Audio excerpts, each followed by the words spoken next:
Check the gas and हबस in atmosphere. जी हाँ दोस्तों, आज की इस वीडियो में हम आपको एक ऐसी ज़बरदस्त ट्रिक बताने वाले हैं जो कि गैस और हबस को चेक करने के लिए है। यानी कि दोस्तों, पोल्ट्री हाउस में मुर्गी के माहौल के अंदर गैस और हबस को किस तरह चेक किया जाए, कैसे हमें पता लगेगा, उसके बारे में हम आपको एक ऐसी ट्रिक बताने वाले हैं जिसको इस्तेमाल करने के बाद आप बआसानी पता कर सकते हैं। और उसके बाद मुर्गी इन्वायरमेंट में से हम गैस या हबस को किस तरह निकाल सकते हैं, वीडियो के एंड में हम आपको इसके बारे में भी बताएंगे। तो शुरू करने से पहले दोस्तों, मैं आपसे रिक्वेस्ट करता हूं कि अगर आपने हमारी इस वीडियो को लाइक नहीं किया तो हमारी इस वीडियो को लाइक ज़रूर कर दें। तो चलिए दोस्तों, अपनी वीडियो स्टार्ट करते हैं।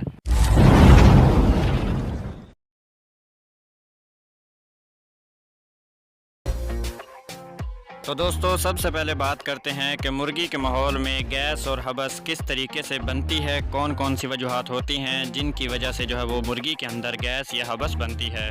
दोस्तों, सबसे पहली और सबसे बड़ी वजह ये होती है कि जब मुर्गी के अंदर गैस या हबस बनती है तो उस वक्त मुर्गी को ऑक्सीजन की कमी होती है, यानी मुर्गी को कम ऑक्सीजन मिल रही होती है।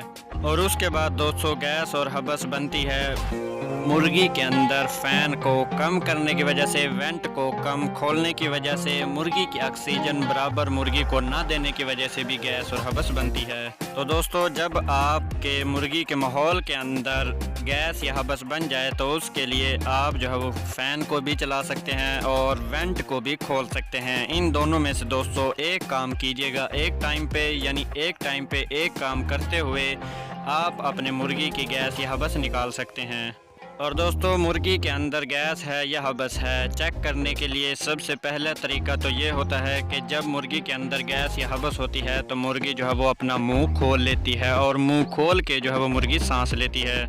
और गैस और हबस होने के दौरान मुर्गी जो है वो बेसुकून बैठती है, ना तो वो वज़न अच्छा करती है और ना ही आपकी FCR भी अच्छी बनती है।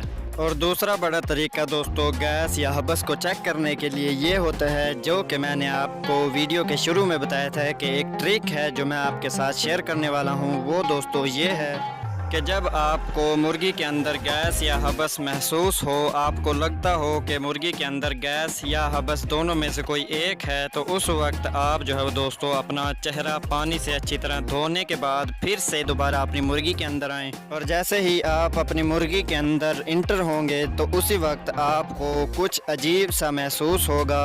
अगर तो दोस्तों आपके चूज़े में गैस या हबस होगी तो आपकी आँखों में पानी आएगा, आपकी आँखों में जलन महसूस होगी, आपका हलक जो है वो भी खुश्क होगा। अगर ये सब अलामात आपके साथ हों तो आप समझ जाएं कि आपकी मुर्गी के अंदर गैस है या हबस है। दोस्तों, गैस में इंसान को थोड़ा सा अजीब महसूस होता है और हबस में भी इंसान को थोड़ा सा अजीब महसूस होता है, थोड़ा सा अलहदा गैस की निस्बत। तो उस कंडीशन को महसूस करते हुए आपने ये फ़ैसला करना है कि आपके बर्ड के अंदर गैस है या हबस है। और अगर दोस्तों आपकी मुर्गी के अंदर गैस बन जाए तो उस वक्त दोस्तों आप मुर्गी के फ़ैन को बढ़ा के मुर्गी की जो है वो गैस को निकाल सकते हैं, या तो मुर्गी के अंदर गैस फ़ैन को बढ़ा के निकाल सकते हैं, और या दोस्तों आप हाउस के वेंट को भी खोल के गैस जो है वो निकाल सकते हैं। और अगर दोस्तों आपने पैड खोले हुए हैं तो आप पैड को भी आधा 1 फुट खोल के जो है वो गैस को निकाल सकते हैं। और दोस्तों, गैस या हबस को निकालते वक्त आपने इन तीनों में से एक वक्त में एक काम करना होगा, या आप फ़ैन बढ़ा लें, या वेंट खोल लें, या पैड खोल लें। इन तीनों में से एक वक्त में एक काम करते हुए आप अपने मुर्गी की जो वो गैस या हबस निकाल सकते हैं। तो दोस्तों, आज की वीडियो थी यहीं तक। उम्मीद करता हूँ दोस्तों कि आपको आज की इस वीडियो में बताई गई ट्रिक्स हबस को निकालने के हवाले से ज़रूर पसंद आई होगी। तो कैसे लगी दोस्तों आज की ये वीडियो, अपनी नेक राय का इजहार नीचे दिए गए कमेंट सेक्शन में ज़रूर दीजिएगा। और अगर आप हमारे चैनल PM Info TV पे नए आए हैं तो हमारे चैनल PM Info TV को सब्सक्राइब कर लें, क्योंकि दोस्तों इसी तरह की मज़ीद दिलचस्प मालूमाती पोल्ट्री के हवाले से वीडियोज़ आपको इसी चैनल पर डेली मिलती रहेंगी। तो दोस्तों अब तक के लिए इतना ही, फिर मिलेंगे नेक्स्ट वीडियोज़ में। मुझे इजाज़त दें, अल्लाह हाफिज़।